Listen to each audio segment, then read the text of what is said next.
Hello everyone, आपण पाहत आहोत बिल्डिंग मटेरियल अँड कन्स्ट्रक्शन म्हणजे BMC हा सब्जेक्ट।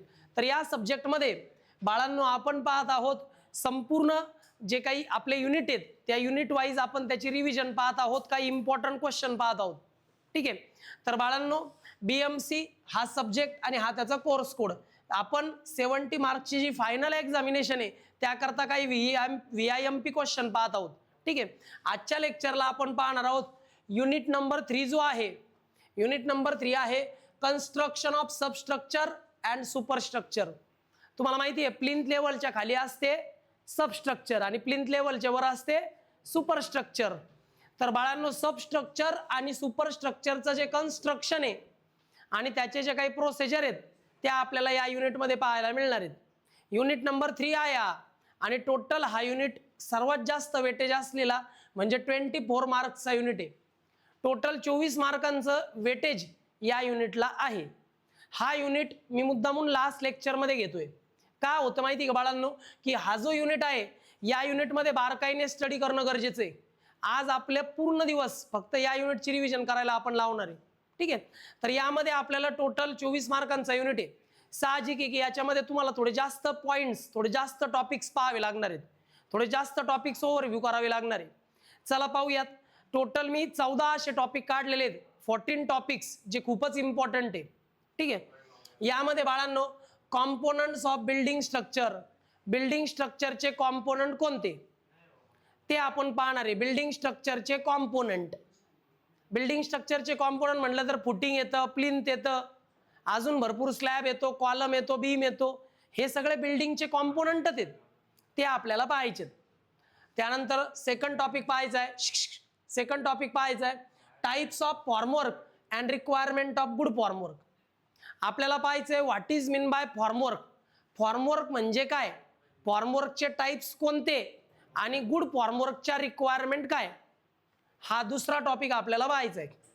तिसरा टॉपिक आपण पाहणार आहे फाउंडेशन म्हणजे काय, फाउंडेशनचे फंक्शन्स कोणकोणते आहेत आणि चांगल्या फाउंडेशनच्या रिक्वायरमेंट कोणकोणत्या ते आपल्याला पाहायचे आणि फाउंडेशनचे टाइप्स देखील पाहणार आहोत। तिसऱ्या टॉपिकमध्ये आपण पाहणार आहे फाउंडेशन, फाउंडेशन त्याचे फंक्शन, त्याचे रिक्वायरमेंट आणि त्याचे टाइप्स। चौथ्या टॉपिकमध्ये आपण पाहणार आहे हमखास एक्झामला येणारा डिफरन्स, शॅलो फाउंडेशन आणि डीप फाउंडेशनचा डिफरन्स हमखास एक्झामला येतो, तो आपण पाहणार आहोत। त्यानंतर पाईल फाउंडेशनचं क्लासिफिकेशन पाहणार आहोत, पाईल फाउंडेशनचं क्लासिफिकेशन। त्यानंतर वेल फाउंडेशन म्हणजे काय आणि वेल फाउंडेशनचे टाइप्स आपण पाहणार आहोत। त्यानंतर अंडर वॉटर कन्स्ट्रक्शन करताना आपण एक टेम्पररी स्ट्रक्चर कन्स्ट्रक्ट करत असतो, त्याला म्हणतात कॉफर डॅम। तर कॉपर डॅम आणि कॉपर डॅमचे टाइप्स आपण या 7व्या पॉइंटमध्ये पाहणार आहोत। तर हे पॉइंट्स आहेत, याचा स्क्रीनशॉट घ्या, हे पॉइंट्स तुम्हाला डिटेलमध्ये थोडेसे स्टडी करायचे आहेत। ठीक आहे, यानंतर पुढचे जे टॉपिक्स येतात बाळांनो, D watering and it's necessity.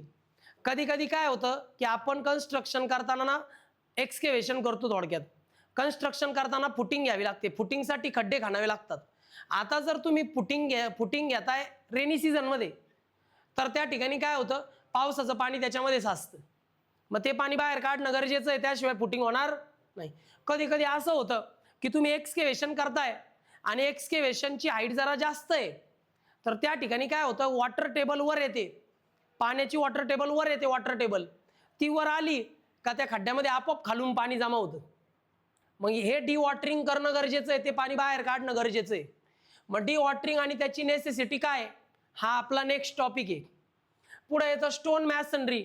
जर आपण दगडामध्ये बांधकाम करतोय, आता सगळेजण ब्रिकवर्कमध्ये बांधकाम करतात, पण जर तुम्ही स्टोन मॅसनरी म्हणजे दगडामध्ये बांधकाम करताय तर त्यामध्ये कोणकोणत्या टर्म्स यूज केल्या जातात। बरं, एखादं जे काही स्टोन कन्स्ट्रक्शन आहे त्याच्याच रिक्वायरमेंट काय आहेत, म्हणजे आपण असं केव्हा म्हणू शकतो की हे स्टोन कन्स्ट्रक्शन एकदम चांगल्या क्वालिटीचं आहे, त्याच्या रिक्वायरमेंट काय आणि कोणकोणत्या प्रिकॉशन घेतले पाहिजे, काय काळजी घेतली पाहिजे जेव्हा आपण स्टोन कन्स्ट्रक्शन करतोय, तो आहे आपला 9 नंबरचा पॉइंट स्टोन मॅसनरी। 10 नंबरचा पॉइंट आहे ब्रिक मॅसनरी। ब्रिक मॅसनरी मध्ये यूज केल्या जाणाऱ्या टर्म्स, 2 2 ब्रिक्समध्ये केले जाणारे वेगवेगळ्या टाईपचे बॉन्ड, ब्रिक मॅसनरीचं कन्स्ट्रक्शन करताना घेतले जाणारे प्रिकॉशन आणि गुड मॅसनरीच्या रिक्वायरमेंट, गुड ब्रिक मॅसनरीच्या रिक्वायरमेंट. म्हणजे टर्म्स पाहायच्या, बॉन्ड पाहायचं, प्रिकॉशन आणि रिक्वायरमेंट पाहायचं. हा टॉपिक सगळ्यात जास्त महत्वाचा ठरतो ब्रिक मॅसनरीचा, कारण आता सगळेजण ब्रिक मॅसनरी यूज करतात. बरं, पुढचा जो टॉपिक आहे तो पण खूप जास्त वेळा एक्झामला येतो, ब्रिक मॅसनरी स्टोन मॅसनरीचा डिफरन्स. हमखास एक्झामला येतो ब्रिक मॅसनरी स्टोन मॅसनरीचा डिफरन्स आपल्याला करायचा आहे.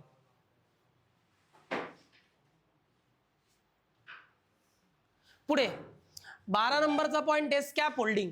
स्कॅप होल्डिंगची नेसेसिटी काय, गरज काय, स्कॅप होल्डिंगचे कॉम्पोनंट आणि टाइप्स हे देखील आपण पाहणार आहोत. त्यानंतर शॉरिंग म्हणजे काय, शॉरिंगचे टाइप्स आणि नेसेसिटी काय ते आपण पाहणार आहोत. आणि शेवटचा टॉपिक राहील अंडरपिनिंग. अंडरपिनिंग करण्याची नेसेसिटी आणि त्याच्या वेगवेगळ्या मेथड्स हे आपण पाहणार आहोत. असे टोटल या युनिटमध्ये 14 टॉपिक्स आहेत, हे आपल्याला करायचेच आहेत. ठीक आहे. ज्यावेळी मी हे इम्पॉर्टंट टॉपिक्स असं सांगतो त्यावेळी मनामध्ये शंकाही येते की बाबा हेच टॉपिक एक्झामला येतील का, परंतु जर तुम्ही पाहिलं तर जवळपास याच्यामध्ये सगळे इम्पॉर्टंट टॉपिक्स कव्हर झालेले आहेत. बरं, ज्यावेळी मी तुम्हाला ते प्रत्येक टॉपिक एक्सप्लेन करतो त्यावेळी मी त्या टॉपिकचे फक्त मेन पॉइंट एक्सप्लेन करतोय. साहजिक आहे की तुमच्याकडे 2 ते 3 दिवसांचा कालावधी आहे, एवढ्या वेळात तुम्हाला पूर्ण सिलेबस रिकव्हर करायचा आहे, पूर्ण सिलेबस स्टडी करायचा आहे. अशा वेळी मेन पॉइंट्सने काय होतं की जर तुम्हाला मी एखादा मेन पॉइंट सांगितला तर त्या मेन पॉइंटला एक्सप्लेन करायचं 1 ते 2 वाक्यात. हे तुम्हा स्टुडंटचं, विद्यार्थ्यांचं काम आहे. तुम्ही म्हणाले कसं एक्सप्लेन करणार, त्या रिलेटेडच वाक्य लिहायचंय. समजा मी म्हणतोय ब्रिक मॅसनरी, तर तुम्हाला ब्रिक मॅसनरीचे 2 सेंटेन्स एक्सप्लेन करणं आहे. मग तुम्ही त्यात ब्रिकची साईज लिहिणार, ब्रिकमध्ये येणारे बॉन्ड लिहिणार वगैरे वगैरे. हे असं केल्याने काय होतं की एक्सप्लेनेशन तुम्हाला करता आलं पाहिजे. हे सगळं एक तुमच्या स्किलवर डिपेंड आहे. जसं तुम्ही मेन पॉइंट रीड करत जाल, मेन पॉइंट तुमच्या लक्षात येणार, तसतसे तुम्हाला सेंटेन्स बनवता आले पाहिजे. त्यासाठी तुमचं रीडिंग असलं पाहिजे, वाचन असलं पाहिजे, हे लक्षात घ्या. काही विद्यार्थी म्हणतात की बाबा जर तुम्ही अशा पद्धतीचे पॉइंट्स देताय तर एवढं लिहून मला मार्क मिळतील का. तसा विषयच नाहीये. जेव्हा तुम्ही हे पॉइंट बघताय आणि हे पॉइंट तुम्ही शॉर्टकटमध्ये लक्षात ठेवताय त्यावेळी तो हमखास तुम्हाला तिथे तो क्वेश्चनचा आन्सर लिहिता येणार आहे. एक्झामला गेला की कॉन्फिडन्स वाढतो मेन पॉइंट माहीत असले तर. ओके, मग चला बाळांनो, असे टोटल 14 इम्पॉर्टंट पॉइंट्स आहेत जे आपण आजच्या लेक्चरमध्ये पाहणार आहोत. हा युनिट थोडासा मोठा आहे तर 2 पार्टमध्ये आपण याचा स्टडी करूयात. ठीक आहे, बघून घ्या, स्क्रीनशॉट घ्या. इथपर्यंत काय डाऊट जमेल? मग चला एक एक पॉइंट एक्सप्लेन करतो पॉइंट वाईज. पहिला point, components of building structure. Building स्ट्रक्चरचे कॉम्पोनंट कोणते? पूर्ण बिल्डिंग स्ट्रक्चरला जर पाहिलं तर बिल्डिंग स्ट्रक्चरचे 2 भाग केले. एक पार्ट आहे प्लिंथ लेवलच्या खाली, त्याला म्हणतात सबस्ट्रक्चर, आणि एक पार्ट आहे प्लिंथ लेवलच्या वर, त्याला म्हणतात सुपरस्ट्रक्चर. मग हा जो सबस्ट्रक्चर असतो, this is the portion below the ground level. Ground लेवलच्या आसपासच प्लिंथ लेवल असते. So ground level, plinth level दोन्हीचं मिनिंग आपण इथे सेम धरू शकतो. मग ग्राउंड लेवलच्या खाली जो पोर्शन आहे तो सबस्ट्रक्चर आहे. आणि सबस्ट्रक्चर मध्ये काय काय येतं? प्लिंथ येते, फाउंडेशन येतं. प्लिंथ आणि फाउंडेशन हे सबस्ट्रक्चरचे कॉम्पोनंट आहेत. आणि सबस्ट्रक्चर हा ग्राउंड लेवलच्या खाली असतो. काय डाऊट आहे सबस्ट्रक्चर मध्ये? आता यावर तुम्ही 2 सेंटेन्स लिहू शकता ना बाळांनो. बरं, superstructure, portion above the ground level. Ground लेवलच्या वरचा जितका पण पोर्शन आहे कन्स्ट्रक्शनचा, ग्राउंड लेवलच्या वरचा जितका पण पोर्शन आहे कन्स्ट्रक्शनचा, बिल्डिंग कन्स्ट्रक्शनचा, ग्राउंड लेवलचा वरचा पोर्शन म्हणजे सुपरस्ट्रक्चर. सुपरस्ट्रक्चर मध्ये सगळं पाहायला भेटतं. Walls, columns, beams, slab, roofs, doors, windows etcetera. Okay, मग हे सगळे काय झाले? सुपरस्ट्रक्चरचे component. Walls, column, beam, slab, roof, अजून doors, windows, these are the components of superstructure. आणि अजून काही बाकीचे कॉम्पोनंट पाहिले छोटे मोठे तर हे पण सुपरस्ट्रक्चर मध्येच येतात. लिंटेल, स्टेअरकेस, फ्लोरिंग, फिनिशिंग वगैरे करतो, हे अदर कॉम्पोनंट आहेत. तुम्ही म्हणाल मग हे तर सुपरस्ट्रक्चर मध्ये यायला पाहिजे, सुपरस्ट्रक्चरचेच कॉम्पोनंट आहे, पण हे नाही केले तरी बिल्डिंग कंप्लीट होते. तुम्ही हे जरी नाही केलं तरी बिल्डिंग कन्स्ट्रक्शन झालंय ना. हे कशासाठी करतो? आपल्या सेफ्टी करता, बिल्डिंगच्या सेफ्टी करता, ॲप्रन चांगला व्हावा म्हणून करतो. हे अदर कॉम्पोनंट आहे. मग तुम्हाला काय लिहायचंय बिल्डिंगच्या कॉम्पोनंट मध्ये? सगळ्यात पहिले ते लिहायचं की बिल्डिंग हॅज अ 2 कॉम्पोनंट्स. एक कॉम्पोनंट आहे ग्राउंड लेवलच्या खाली, एक कॉम्पोनंट आहे ग्राउंड लेवलच्या वर. ग्राउंड लेवलच्या खाली जो कॉम्पोनंट आहे त्याला सबस्ट्रक्चर म्हणतात. त्यामध्ये येतं फाउंडेशन, प्लिंथ, परत UCR पण येतं, अनकोर्सरेबल मॅसनरी. ओके. त्यानंतर दुसरा पोर्शन असतो तो ग्राउंड लेवलच्या वर, portion above the ground level. It is known as superstructure. Superstructure मध्ये walls, column, slab, roof, windows, doors हे सगळे सुपरस्ट्रक्चरचे कॉम्पोनंट आहे. आणि छोटे मोठे कॉम्पोनंट बोलले जे सुपरस्ट्रक्चर मध्ये येतात पण ते नसले तरी कन्स्ट्रक्शन होतं. लिंटेल आहे, डोअर विंडोच्या वरती नसतो छज्जा, लिंटेल. त्यानंतर स्टेअरकेस आहे, त्यानंतर बाळांनो फिनिशिंग आहे, फ्लोरिंग आहे. These are the components of building structure. Any doubt? येईल लिहिता. सेकंड जो महत्वाचा टॉपिक येतो तो म्हणजे types of formwork and requirement. Formwork म्हणजे काय?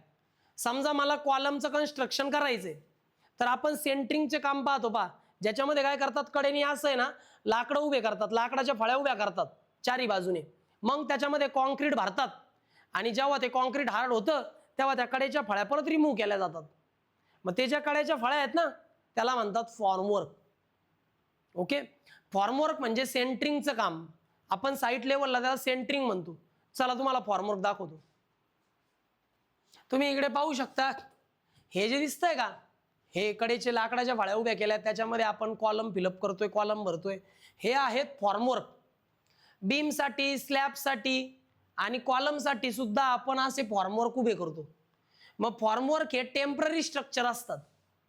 फॉर्मवर्क हे टेम्पररी स्ट्रक्चर आहे, परमनंट स्ट्रक्चर. एकदा कॉन्क्रीट हार्ड झालं का हे कडेचं फॉर्मवर्क रिमूव्ह केलं जातं. मग formwork is the temporary structure which is used to fill up or to power the concrete in it. म्हणजे कॉन्क्रीटला आपण त्याच्यामध्ये टाकतो आणि मग तो कॉम्पोनंट, मग तो मेंबर आपण हार्ड करतो किंवा मग तो कॉम्पोनंट आपण तयार करू शकतो. याला म्हणतात बाळांनो फॉर्मवर्क. काय डाऊट आहे? फॉर्मवर्कची डेफिनेशन तुम्हाला तुमच्या टेक्स्टबुक मध्ये मिळेल.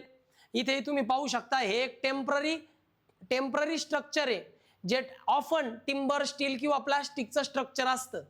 It is used to support the concrete until it get strength. मग फॉर्मवर्क हे एक टेम्पररी स्ट्रक्चर आहे. Formwork is a temporary structure which is mainly made up of, जे कधी कधी वूडचं असतं, लाकडाचं, टिंबरचं, स्टीलचं असतं किंवा कधी कधी प्लास्टिकचं असतं. आणि हा कॉन्क्रीटला सपोर्ट करतो थोड्या वेळा करता. कुठपर्यंत? जोपर्यंत कॉन्क्रीट हार्ड होत नाही, अंटिल इट्स गेट स्ट्रेंथ. जोपर्यंत कॉन्क्रीटला स्ट्रेंथ मिळत नाही तोपर्यंत कॉन्क्रीटला सपोर्ट म्हणून आपण जे टिंबर, स्टील किंवा प्लास्टिकचा मोल्ड वापरतो, मोल्ड म्हणजे साचा, म्हणजेच तुमचं टेम्पररी स्ट्रक्चर, त्याला म्हणतात बाळांनो फॉर्मवर्क. कळालं का रे फॉर्मवर्क? मला वाटतं हे फॉर्मवर्क तुम्ही साईटवर पाहिलेले आहेत.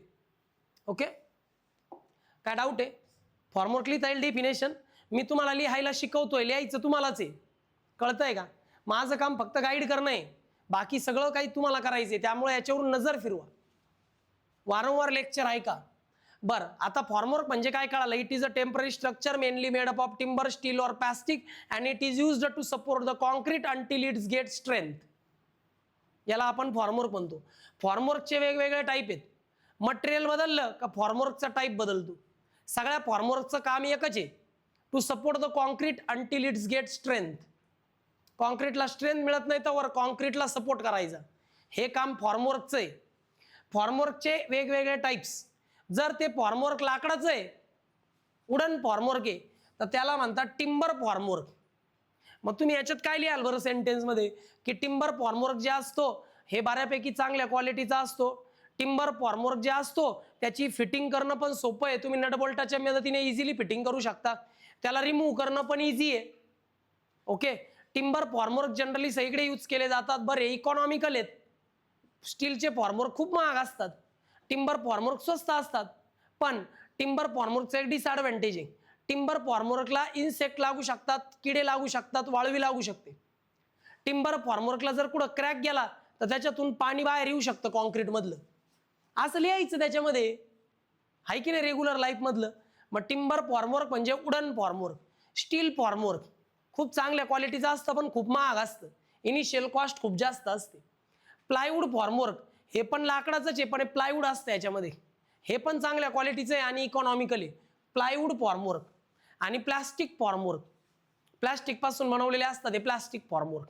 म्हणजे मटेरियल नुसार फॉर्मवर्कचे 4 टाईप पडतात. काय डाऊट येईल ना? लिहिता यायला पाहिजे. बरं मग मी असं केव्हा म्हणेल की हे फॉर्मवर्क चांगल्या क्वालिटीचं आहे? गुड फॉर्मवर्कच्या रिक्वायरमेंट काय? What are the requirements of good formwork? Strong enough to carry the load. जे चांगलं फॉर्मवर्क असतं ना ते स्ट्रॉंग असतं, ते सगळा लोड कॅरी करू शकतं. कळतंय का? कॉन्क्रीट जेव्हा तुम्ही भरता कॉलम मध्ये तेव्हा कडेच्या फॉर्मवर्कवर सगळा लोड येतो का नाही? मग तो लोड कॅरी करण्याची स्ट्रेंथ त्या फॉर्मवर्क मध्ये पाहिजे. म्हणजे तुमचं फॉर्मवर्क हे स्ट्रॉंग पाहिजे टू कॅरी द लोड. दुसरं, leak proof on cement slurry loss. लक्षात ठेवा, कॉन्क्रीट मध्ये ना cement, fine aggregate, course aggregate आणि वॉटर यांचं मिक्सचर असतं कॉन्क्रीट मध्ये. मग विचार करा, जर तुमच्या फॉर्मवर्कला कुठं क्रॅक आहे तर त्याच्यामधून सिमेंटची जी स्लरी आहे, पाणी मिक्स झालेलं जे सिमेंट आहे ते बाहेर येईल का नाही? सिमेंटचं पाणी बाहेर येईल ना त्या क्रॅकमधून. मग काय होईल? पुरेशा प्रमाणात स्ट्रेंथ मिळणार नाही. म्हणून आपलं जे फॉर्मवर्क आहे ते कसं पाहिजे? Leak proof. त्याला कुठलंही लिकेज नसावं, म्हणजे सिमेंटची स्लरी बाहेर येणार नाही. Easy to remove. बरं तुमचं जे फॉर्मवर्क आहे ते रिमूव्ह करायला इझी पाहिजे, म्हणजे त्याचं फिटिंगही पटकन झालं पाहिजे, त्याला रिमूव्ह पण पटकन करता आलं पाहिजे. बरं तुमचं जे फॉर्मवर्क आहे ते इकॉनॉमिकल पाहिजे, स्वस्त पाहिजे. स्टील फॉर्मवर्क चांगलं आहे पण महाग लई आहे, म्हणून वुडन फॉर्मवर्क, टिंबर फॉर्मवर्क वापरतात. इकॉनॉमिकल पाहिजे, रियुजेबल, ते फॉर्मवर्क पुन्हा पुन्हा वापरता आलं पाहिजे. पाहायला गेलं तर टिंबर फॉर्मवर्कची लाईफ कमी आहे, स्टील फॉर्मवर्कची लाईफ जास्त आहे. स्टील खराब नाही होत. म्हणजे रियुजेबल पाहिजे, लाईफ त्याची चांगली पाहिजे, ड्युरेबल पाहिजे, इकॉनॉमिकल पाहिजे, proper alignment and smooth finish. बरं जे काही तुमचं फॉर्मवर्क आहे त्याची अलाइनमेंट प्रॉपर पाहिजे, त्याची फिनिशिंग एकदम स्मूथ पाहिजे. कळालं? ह्या प्रॉपर्टीज असतील तर ते चांगलं क्वालिटीचं फॉर्मवर्क आहे. म्हणजे त्यांनी लोड कॅरी करण्याकरता तो स्ट्रॉंग असला पाहिजे, लिकेज त्याच्यामध्ये होता कामा नाही, लीक प्रूफ पाहिजे, परत त्याला रिमूव्ह करणं, फिटिंग करणं इझी असलं पाहिजे, इकॉनॉमिकल पाहिजे, रियुजेबल पाहिजे, हलक्या वजनाचं लाईट वेट पाहिजे, प्रॉपर अलाइनमेंट असली पाहिजे, स्मूथ फिनिशिंग पाहिजे. कळालं का? मला सांग, याच्यावर तुम्ही एक एक सेंटेन्स नाही लिहू शकत, हे पॉइंट्स आहेत, डॅश करून फक्त लिहायचं. The formwork should be easy to remove. Formwork remove करायला इझी पाहिजे, झालं सेंटेन्स.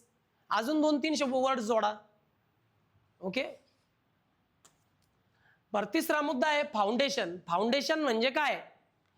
फंक्शन्स काय काय, रिक्वायरमेंट आणि टाइप्स काय. चला फाउंडेशन दाखवतो. हे बघा असं असतं फाउंडेशन. ओके. जो काही पूर्ण बिल्डिंग स्ट्रक्चरचा लोड आहे तो इनडायरेक्टली या फाउंडेशनवरच असतो. फाउंडेशन हे वरून दिसत नाही, ते ग्राउंड लेवलच्या खाली असतं. फाउंडेशनला अजून एक वर्ड आहे फुटिंग. फाउंडेशन म्हणजेच फुटिंग असतं. ओके. मला वाटतं तुम्हाला माहिती आहे फाउंडेशन हे, तुम्ही पाहिलेलं असेल साईटवर. ठीक आहे. आता फाउंडेशनचे डेफिनेशन काय घ्यायची? आता फाउंडेशनची डेफिनेशन टेक्स्टबुक मध्ये पाहायला मिळते, पण तुम्ही इथे पण पाहू शकता. Foundation is the lowermost part of the structure.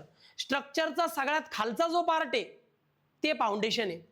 And it is डिझाइन्ड, आणि फाउंडेशन असं डिझाइन केलेलं असतं to carry the building's weight safely.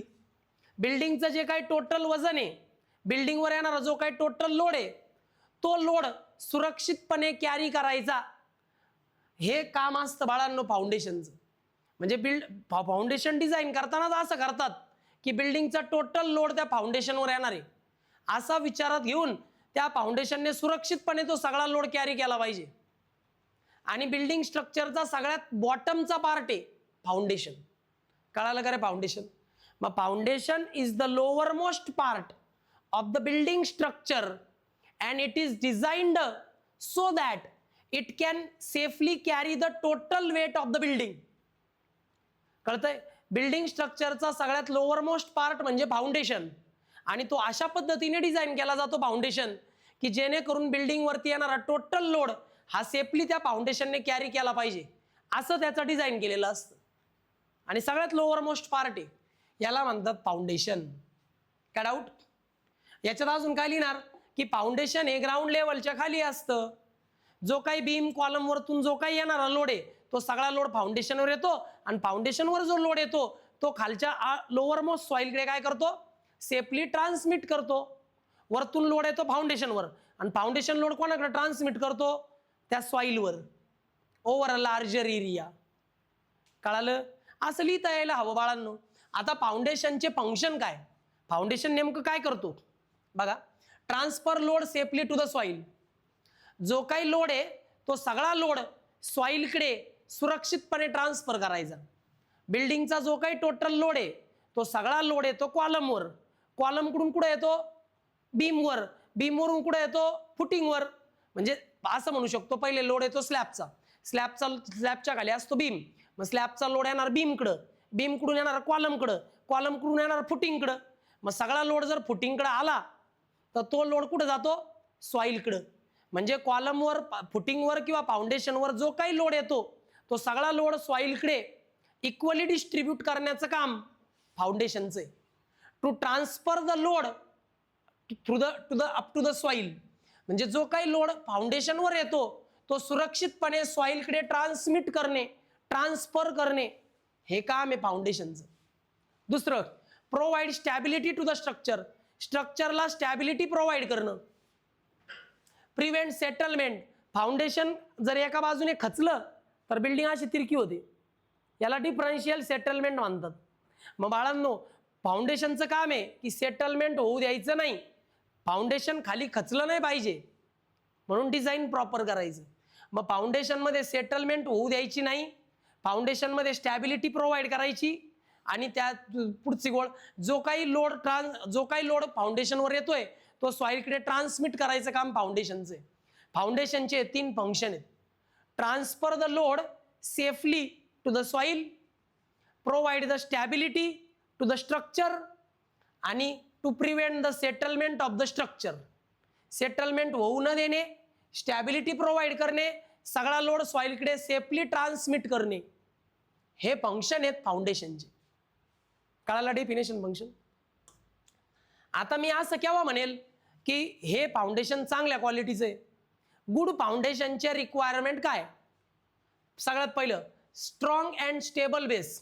चांगलं फाउंडेशन ते असतं जे स्ट्रॉंग आहे, जे स्ट्रक्चरला स्टॅबिलिटी देतं, ते असतं स्ट्रॉंग फाउंडेशन, ते असतं चांगल्या क्वालिटीचं फाउंडेशन. मग तुमचं फाउंडेशन शुड बी स्ट्रॉंग. तुमचं फाउंडेशन स्ट्रॉंग पाहिजे, तुमचं फाउंडेशन स्टेबल पाहिजे, तुमच्या फाउंडेशनमुळे स्टॅबिलिटी मिळाली पाहिजे स्ट्रक्चरला. Foundation should give the stability to the structure. Uniform settlement. एक तर फाउंडेशनमध्ये सेटलमेंट झालीच नाही पाहिजे. सेटलमेंट झाली तर अशी तिरकी होता कामा नाही, म्हणजे एक फुटिंग खाली गेलं आणि एक फुटिंगवर राहिलं. सेटलमेंट होता कामा नाही, झाली तर दोन्ही फुटिंग सोबतच खाली आल्या पाहिजे. म्हणजे युनिफॉर्म सेटलमेंट झाली तर चालेल, पण डिफरन्शियल सेटलमेंट चालणार नाही. सेटलमेंट म्हणजे फुटिंगला खाली खचणे. एखाद्या गोष्टीवर लोड आल्यावरती लोड साहजिक आहे ते खाली जाणार ना. मग फाउंडेशनवर जर लोड वाढला तर सेटलमेंट होणार ना, तुमचं फुटिंग खाली खचणार ना मातीमध्ये. कधी होतंय? रेनी सीझनमध्ये, पावसाळ्यात. कारण सगळा लोड फाउंडेशनवर आहे, आणि फाउंडेशन कशावर आहे? सॉइलवर. जर पावसाळ्यात ती सॉइल ओली झाली, तर सॉइल ओली झाली, ती जर ब्लॅक कॉटन सॉइल आहे, काळी माती, तर सॉइल फुगते पा, सॉइलचं स्वेलिंग होतं, मग ते फाउंडेशनवर जातं एका बाजूने आणि एका बाजूने खाली येतं. कळालं का? मग हे जे काही अल्टरनेट स्वेलिंग वगैरे होतं ना, स्वेलिंग होतं, परत कॉन्ट्रॅक्शन होतं कोणाचं? सॉइलचं. त्यामुळं सेटलमेंट होऊ शकतं फाउंडेशनचं. मग फाउंडेशनचं सेटलमेंट झालं तर ते डिफरन्शियल सेटलमेंट झालं नाही पाहिजे, ते युनिफॉर्म सेटलमेंट असलं पाहिजे. It should be safe against sliding and overturning. फुटिंगचं ओव्हरटर्निंग होता कामा नये. फुटिंग जर ओव्हरटर्न झालं तर असं स्ट्रक्चर असतं ना, ते डायरेक्ट बाहेर येतं, असं तिरकं होतं, फुटिंग डायरेक्ट बाहेर येते. ग्राउंड लेवलच्या बाहेर. मग चांगल्या क्वालिटीचं फाउंडेशन ते असतं जे स्ट्रॉंग असतं, जे स्टेबल असतं, जे स्ट्रक्चरला स्टॅबिलिटी देतं. त्याचं युनिफॉर्म सेटलमेंट झालं तर चालेल, पण डिफरन्शियल सेटलमेंट होत नाही. आणि ते सेफ असतं अगेन्स्ट स्लायडिंग अँड ओव्हरटर्निंग. तुमचं जे काही चांगल्या क्वालिटीचं फाउंडेशन आहे हे फार गरजेचं आहे. कारण फाउंडेशन जर स्ट्रॉंग आहे तर वरचं स्ट्रक्चर स्ट्रॉंग आहे, वरचं स्ट्रक्चर सेफ आहे. मग वरच्या बिल्डिंग स्ट्रक्चरला जर सेफ्टी द्यायची असेल तर फाउंडेशन सेफ असणं गरजेचं आहे अगेन्स्ट स्लायडिंग अँड ओव्हरटर्निंग. वरतून येणारा सगळा लोड सॉइलकडे सेफली ट्रान्सफर करणे हे पण एक रिक्वायरमेंट आहे चांगल्या फाउंडेशनचं, की वरतून येणारा लोड सेफली ट्रान्समिट झाला पाहिजे खाली. जमेल काही ते लिहायला 3-4 requirement. It should be strong, it should be stable, it should give stability to the structure, it should have uniform settlement, it does not have differential settlement. असं लिहायचं. It should be safe against sliding and overturning वगैरे. It should transfer the load, upcoming load to the larger area on the soil. असं statement लिहिता येतात त्याचे. पुढे येतं types. फाउंडेशनचे 2 टाईप आहेत बरं का, शॅलो फाउंडेशन आणि डीप फाउंडेशन. हमखास यांचा डिफरन्स एक्झामला येतो. बघा इकडे, यांचा डिफरन्स हमखास एक्झामला येतो. कमीत कमी 4 पॉईंट तरी माहीत पाहिजे. कधी कधी असं येतं write short note on shallow foundation. Shallow foundation म्हणजे असं फाउंडेशन ज्याची डेप्थ कमी आहे, आणि डीप फाउंडेशन म्हणजे असं फाउंडेशन ज्याची डेप्थ जास्त आहे. मग शॅलो फाउंडेशन ते असतं ज्याची डेप्थ ही विड्थपेक्षा कमी आहे. Shallow foundation is the foundation whose width is more than depth. असं फाउंडेशन ज्याची रुंदी जास्त आहे पण खोली कमी, रुंदी जास्त पण डेप्थ कमी. मग the foundation which has more width than depth, म्हणजे असं फाउंडेशन ज्याची विड्थ जास्त आहे आणि डेप्थ कमी आहे त्याला म्हणतात शॅलो फाउंडेशन. याची डेप्थ खूपच कमी असते, 1.5 मीटर किंवा 2 मीटरपेक्षा पण कमी असते यांची डेप्थ. आणि deep foundation, the foundation whose depth is greater than width. असं फाउंडेशन ज्याची डेप्थ ही त्याच्या विड्थपेक्षा जास्त आहे, म्हणजे त्याची खोली जास्त आहे आणि विड्थ कमी आहे, त्याला म्हणतात डीप फाउंडेशन. कळाला का रे पाहिला डिफरन्स? बरं, हे जे शॅलो फाउंडेशन असतात हे लाईट लोड कॅरी करतात. जिथं लोड कमी आहे, जिथं बिल्डिंग स्ट्रक्चरवर येणारा लोड कमी आहे तिथं शॅलो फाउंडेशन डिझाईन केलं जातं. आणि जिथं बिल्डिंग स्ट्रक्चरवर येणारा लोड हेवी लोड आहे, बिल्डिंग स्ट्रक्चरवर येणारा लोड हा हेवी लोड आहे, तिथं डीप फाउंडेशन डिझाईन केलं जातं. मग हेवी लोड करता डीप फाउंडेशन डिझाईन केलं जातं, लाईट लोड करता शॅलो फाउंडेशन डिझाईन केलं जातं. बरं, शॅलो फाउंडेशन इकॉनॉमिकल आहे, कमी खर्चिक आहे, याला काही खर्च जास्त येत नाही. पण डीप फाउंडेशन फार महागडं असतं, कॉस्टली असतं, कारण जास्त लोड कॅरी करतं ना म्हणून. शॅलो फाउंडेशनचं एक्झाम्पल द्यायचं झालं तर फुटिंग. फुटिंग आहे म्हणजे याची डेप्थ कमी असते, फुटिंग. आणि डीप फाउंडेशनचं एक्झाम्पल आहे पाईल फुटिंग. याच्यामध्ये काय करतात माहिती आहे, डीप फाउंडेशन घेताना अगोदर एक्सकेव्हेशन करतात, पण तरी पण खाली रॉक लागत नाहीये, खडक लागत नाहीये. मग काय करतात, अगोदर तो कॉलम, ते फुटिंग जे आहे ना ते ऑलरेडी अगोदर हे करतात, कॉलम म्हणजे साईटवर कास्ट करतात. कास्ट केल्यानंतर त्याला आहे ना असं खाली रोवतात, असं खाली, त्याला म्हणतात पाईल फाउंडेशन. मग लक्षात ठेवा, पाईल फाउंडेशन हे डीप फाउंडेशनचा एक्झाम्पल आहे आणि फुटिंग हे शॅलो फाउंडेशनचा एक्झाम्पल आहे. लिहिता येईल का रे तुम्ही इकडे 4-4 पॉईंट? हे हमखास एक्झाम्पल आहे बरं का. 5वा पॉईंट आहे क्लासिफिकेशन ऑफ फाउंडेशन. आता वेगवेगळ्या बेसिसवर फाउंडेशनचे वेगवेगळे टाईप आहेत. खरं पाहायला गेलं तर 2 मेन टाईप होते, शॅलो फाउंडेशन, डीप फाउंडेशन. आता फंक्शननुसार नेमकं फाउंडेशनचं फंक्शन काय त्यानुसार फाउंडेशनचे 2 टाईप आहेत, एंड बिअरिंग पाईल आणि फ्रिक्शन पाईल.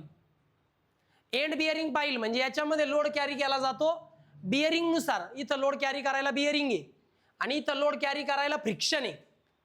मग याला म्हणतात एंड बिअरिंग पाईल, याला म्हणतात फ्रिक्शन पाईल. हे फाउंडेशनचे टाईप आहेत बेस्ड ऑन द फंक्शन, की नेमका तुमचं फाउंडेशन कोणत्या बेसिसवर फंक्शन करतोय, परफॉर्म. म्हणून बिअरिंग पाईल आणि फ्रिक्शन पाईल हे 2 टाईप पडतात फाउंडेशनचे on the basis of the function. बरं, मटेरियलनुसार पण फाउंडेशनचे टाईप पडतात. टिंबर पाईल, टिंबर पाईल म्हणजे लाकडाचं फाउंडेशन, लाकडी फाउंडेशन. कॉन्क्रीट पाईल म्हणजे कॉन्क्रीटचं फाउंडेशन. स्टील पाईल म्हणजे स्टीलचं पाईल फाउंडेशन. मटेरियल वापरलं steel, steel foundation. Concrete, concrete foundation. Timber, timber foundation. असं वेगवेगळ्या बेसिसवर वेगवेगळे टाइप्स पडतात फाउंडेशनचे. कन्स्ट्रक्शन नुसार पण टाइप पडतात. ड्रिवन पाईल आणि कास्ट इन सितू पाईल. म्हणजे जर तुमचा पाईल जो आहे तो पाईल साईटवर जर कास्ट केला, साईटवर त्याचं कास्टिंग केलं, तर त्याला म्हणतात कास्ट इन सितू पाईल. म्हणजे साईटवर त्याचं कास्टिंग केलं, साईटवर तो पाईल तयार केला, म्हणून त्याला म्हणतात कास्ट इन सितू पाईल. आणि तो पाईल जर तुम्ही अगोदरच कुठंतरी फॅक्टरीमध्ये त्याला कास्ट केलेलं आहे, अगोदर तुम्ही त्याला दुसरीकडे कास्ट केलं मग त्याला साईटवर आणलं, त्याला म्हणतात ड्रिवन पाईल. आपण जनरली ड्रिवन पाईल वापरतो, पण पाईल जर फार हेवी आहे तर कास्ट इन सितू पाईल वापरतो. कळालं का रे? मला वाटतं फाउंडेशनचं क्लासिफिकेशन कळालंय. आता पुढे येतं वेल फाउंडेशन आणि त्याचे टाईप. सगळ्यात पहिले समजून घ्या वेल फाउंडेशन म्हणजे काय. डीप फाउंडेशनलाच वेल फाउंडेशन म्हणतात. डीप फाउंडेशन म्हणजेच वेल फाउंडेशन. मग well foundation are used for bridges and water structure. ज्या ठिकाणी वॉटर स्ट्रक्चर आहे म्हणजे डॅम किंवा नदीच्या वरती बांधलेला ब्रिज किंवा डॅम, असे जे वॉटर स्ट्रक्चर असतात किंवा ब्रिज असतात त्यांच्याकरता आपण डीप फाउंडेशन म्हणजे वेल फाउंडेशन घेत असतो. बरं, वेल फाउंडेशनचे टाइप्स कोणते? तर सर्क्युलर वेल, शेप जर सर्क्युलर आहे तर त्याला म्हणतात सर्क्युलर वेल फाउंडेशन. शेप जर रेक्टँग्युलर आहे तर रेक्टँग्युलर वेल फाउंडेशन. डबल डी वेल फाउंडेशन म्हणजे डी आकारात असतो तो डबल डी वेल फाउंडेशन. ट्विन सर्क्युलर मग ट्विन सर्क्युलर वेल फाउंडेशन. नेमका शेप कसा आहे त्याच्यावर डिपेंड आहे वेल फाउंडेशनचे टाइप्स. वेल फाउंडेशन कुठं वापरला जातो? ब्रिजमध्ये, नदीच्या वरती बांधलेला ब्रिज किंवा वॉटर स्ट्रक्चर जसं की डॅम, कॅनल, त्या ठिकाणी वापरतात वेल फाउंडेशन. कळालं का रे वेल फाउंडेशन आणि त्याचे टाइप्स? बरं, आता पुढे येतं बाळांनो कॉफर डॅम. सगळ्यात महत्वाचा टॉपिक आहे, येतोय पेपरला. काय होतं जेव्हा आपण कन्स्ट्रक्शन करतो पाण्यामध्ये, अंडर वॉटर कन्स्ट्रक्शन करतो, तेव्हा अंडर वॉटर कन्स्ट्रक्शन करताना आपण एक टेम्पररी स्ट्रक्चर बांधतो, त्याला कॉफर डॅम म्हणतात. Temporary structure to exclude water from for construction work. म्हणजे जर तुम्ही पाण्यामध्ये कन्स्ट्रक्शनचं काम करताय तर पाणी सारखं वाहत आहे ना तिथं, मग ते पाणी आपल्याला बाजूला करण्याकरता एक टेम्पररी स्ट्रक्चर बांधावं लागतं.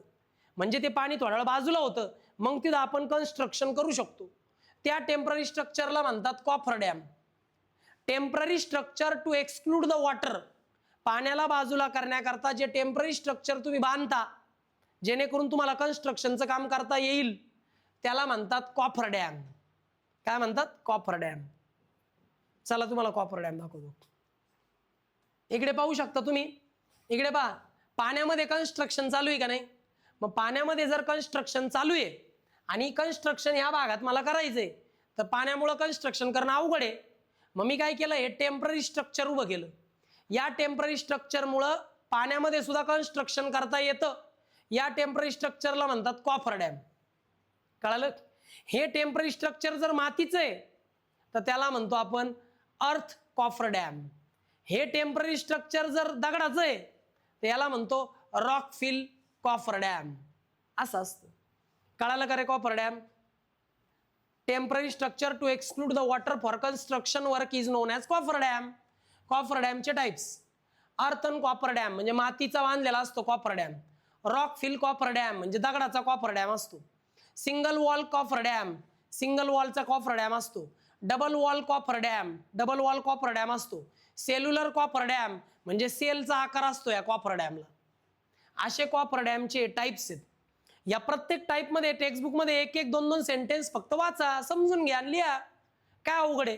कोणतं मटेरियल वापरलं त्यानुसार तर टाइप पडलेत. जमेल? बरं, आता D watering and it necessity. D watering म्हणजे काय बघा. Remove the water, removal of water from construction site. कधी कधी काय होतं की एखाद्या कन्स्ट्रक्शनच्या साईटवर वॉटर टेबलवर असते. मग आपण जेव्हा एक्सकेव्हेशन करतो तेव्हा वॉटर टेबलवर असल्यामुळं त्या खड्ड्यामध्ये पाणी जमा होतं. मग ते पाणी जर तिथं असेल तर आपण कन्स्ट्रक्शन करू शकत नाही. मग ते पाणी खड्ड्यामधून बाहेर काढावं लागतं. याला म्हणतात removal of water from construction site. Construction साईटवरून पाणी रिमूव्ह करण्याची जी प्रोसिजर आहे त्याला म्हणतात डिवॉटरिंग. मग dewatering is the process of removal of water from the construction site. Construction साईटवरून पाणी रिमूव्ह करायचं, ही जी प्रोसेस आहे याला म्हणतात डिवॉटरिंग. ही प्रोसेस कधी करावी लागते? जेव्हा वॉटर टेबल फार वर असते किंवा जेव्हा तुम्ही रेनी सीझन मध्ये कन्स्ट्रक्शन करता तेव्हा. मग पावसाचं पाणी जमा होऊ शकतं ना. बरं, गरज काय बरं ते पाणी काढण्याची? What is the necessity of dewatering? Provide dry working area. ते पाणी रिमूव्ह केलं की आपल्याला ड्राय वर्किंग एरिया मिळतो, काम करायला एक ड्राय एरिया मिळतो. वल्या याच्यात काम नाही करू शकत माणूस. मग ड्राय वर्किंग एरिया हवा असेल तर डिवॉटरिंग करणं गरजेचं आहे. Increases soil strength. सॉइलची स्ट्रेंथ ओली असताना जास्त आहे का कोरडी असताना? कोरडी असताना. मग सॉइलला जर कोरडं करायचंय तर पाणी काढणं गरजेचं आहे का नाही? मग लक्षात ठेवा, सॉइलची स्ट्रेंथ वाढवायची असेल तर सॉइलमध्ये साचलेलं पाणी बाहेर काढणं गरजेचं आहे. Prevent foundation failure. फाउंडेशनचं फेल्युअर होऊ नये, फाउंडेशनचं फेल्युअर होऊ नये म्हणून डिवॉटरिंग करणं गरजेचं आहे. कारण फाउंडेशनचं फेल्युअर पाणी साचल्यामुळं होतं. म्हणून फाउंडेशनचं फेल्युअर होऊ नये म्हणून डिवॉटरिंग करणं गरजेचं आहे. मग ड्राय वर्किंग एरिया पाहिजे असेल तर, सॉइलची स्ट्रेंथ वाढवायची असेल तर, आणि फाउंडेशनचं फेल्युअर होऊ नये म्हणून डिवॉटरिंग करणं गरजेचं आहे. मग प्रश्न आहे तो डिवॉटरिंग करायचं कसं? डिवॉटरिंगच्या 3 मेथड आहेत. पंपिंग, पाण्याचा पंप लावायचा. घरामध्ये असते ना पाण्याची इलेक्ट्रिक मोटर, त्याला इलेक्ट्रिक पंप म्हणतो आपण. मग इलेक्ट्रिक पंप लावायचा, खालचं पाणी बाहेर फेकायचं खड्ड्यातलं, याला म्हणतात पंपिंग. वेल पॉइंट सिस्टीम किंवा मग आहे ना पाईप लावायचा असा खालून आणि बाजूला पाणी नेऊन सोडायचं खालून पाईप लावून, याला वेल पॉइंट सिस्टीम म्हणतात. डीप वेल सिस्टीम किंवा मग मध्ये अजून एक खड्डाच काढायचा आणि त्यात पाणी सोडायचं, याला म्हणायचं डीप वेल सिस्टीम.